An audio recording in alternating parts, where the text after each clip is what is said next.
Hi, and welcome back to Prenatal Yoga Space. I am so excited for today's video. I'm finally doing something for my postpartum mamas, and I can't wait to share it. This is a safe core workout to do if you've recently had a baby, like within 6 weeks. And it may also be really helpful to mamas who have had a baby more than 6 weeks ago, but maybe you're still a little unsure about your pelvic floor or your core strength. This might be really helpful for you. I hope you enjoy. We're going to begin our pelvic floor and core workout after having had a baby lying flat on the floor or in hands and knees and all fours. We don't want to be putting extra pressure on the pelvic floor after having had a baby because it's already weak. So when we lie flat, we sort of take some of the pressure off of that pelvic floor. So we'll begin lying down. And the first thing we're going to do is start toning our pelvic floor. We always want to do this before we do any work with our abdominal muscles after we've had a baby. And the best way to do that is to begin tying the pelvic floor muscle movements with the breath. I have a lot of videos on this on the channel. If you're not sure what I mean, you can always check those out. But for right now, what we're going to do is take an inhale in and let that reach the belly up towards the ceiling, gently releasing upwards. And the pelvic floor is, since we're lying down, going to be stretching out towards our feet. And as we exhale, the pelvic floor is going to move back up and the abdomen is going to move back down. So every inhale releases the abdomen up and the pelvic floor down. And every exhale, the pelvic floor returns back up and the abdomen releases back down. This isn't forceful breathing, it's just a natural flow. And this is the way the pelvic floor and the abdomen and the diaphragm are meant to work together. And so sometimes after you have a baby, you kind of lose that coordination and it can add to weakened pelvic floor muscles. So we're just using our breath right now to inhale, let the abdomen rise and the pelvic floor move down. Exhale, the pelvic floor moves back up and the abdomen comes back in. And just play around with this breath. If you can't feel any movement in your pelvic floor yet, it probably just means that it's still pretty weak. And the best thing you can do is to continue working with this breath.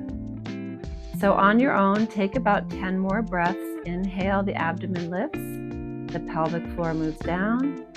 Exhale, the pelvic floor comes back up and the abdomen falls back down. Inhale, release the abdomen out and the pelvic floor down. Exhale, the pelvic floor pulls back up and the abdomen releases back down. And once you can feel that pelvic floor movement in and out, back and forth with your breath, then it's a sign that you're ready to move back on and take the next step in rebuilding some core strength. And that's going to come in the form of pelvic clocks. So we're going to do that by putting our feet flat on the floor. Let's move the heels in so they're just grazing your fingertips. Your belly button is 12 o'clock, your pubic bone is 6, and your hips are 3 and 9. And the first thing we want to do is hug the belly button into the spine. And what this is going to do is have the effect of rocking your pelvis so that the pubic bone is going to be up higher than your hip bones. So essentially you're moving the hips towards 12 o'clock. And then you're going to release and go back to a neutral spine. And on an inhale, you're going to go ahead now and tip the pubic bone down towards 6 o'clock, and the hip bones up top are going to be moving up higher. So they're at an angle. They're higher than your pubic bone.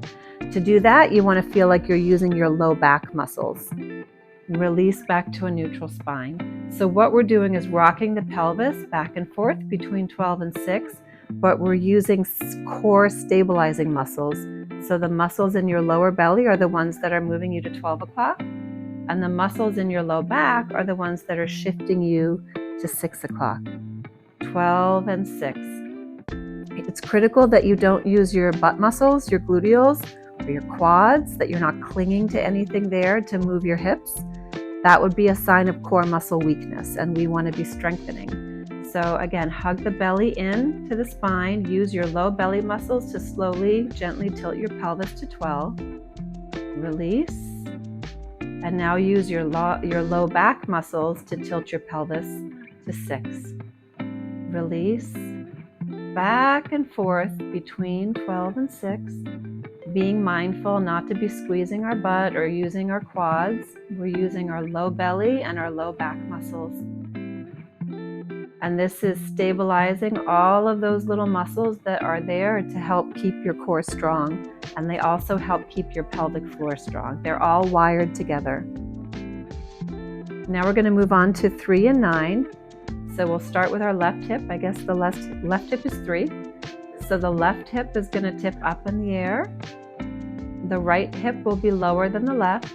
And you're not using your butt muscles again. You're not using your glutes. You're using all of these tiny little stabilizing muscles in your hip, in your deep hip. Release back to the middle. And now you'll take your right hip, or 9 o'clock, and that will tilt up to the ceiling, and your left hip will be going lower. And now we're just sort of rocking the pelvis back and forth between 3 and 9.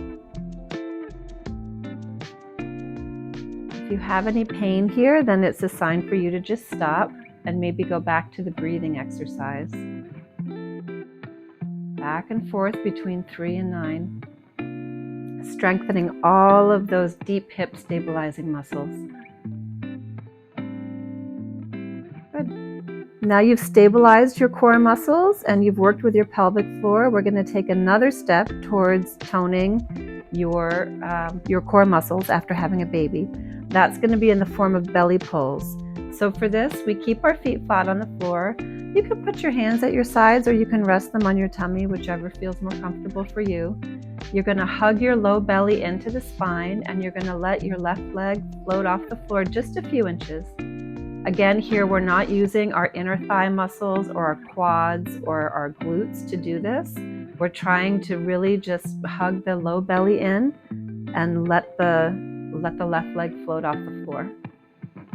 Inhale, put it back down. And exhale, hug the belly into the spine, and now let your right leg float off the floor just a few inches. Inhale, put it back down. Exhale, hug the belly into the spine and float the left leg off the floor a few inches. Inhale, put it back down. Exhale, hug the belly to the spine, float your right leg up a few inches. Inhale, put it back down. And we're just marching back and forth like this, working with our lower abdominal muscles. And when we strengthen our lower abdominal muscles, we have the effect of actually also strengthening our pelvic floor muscles because they're sort of wired together. And this is going to be safe if you've recently had a baby, and it's going to be safe even if you've had a C-section. And there you have it. You've just done your first core workout after having had a baby. I hope you enjoyed this video. If you did, please like and subscribe. There's loads more information about all things prenatal and postpartum on our channel. Thank you.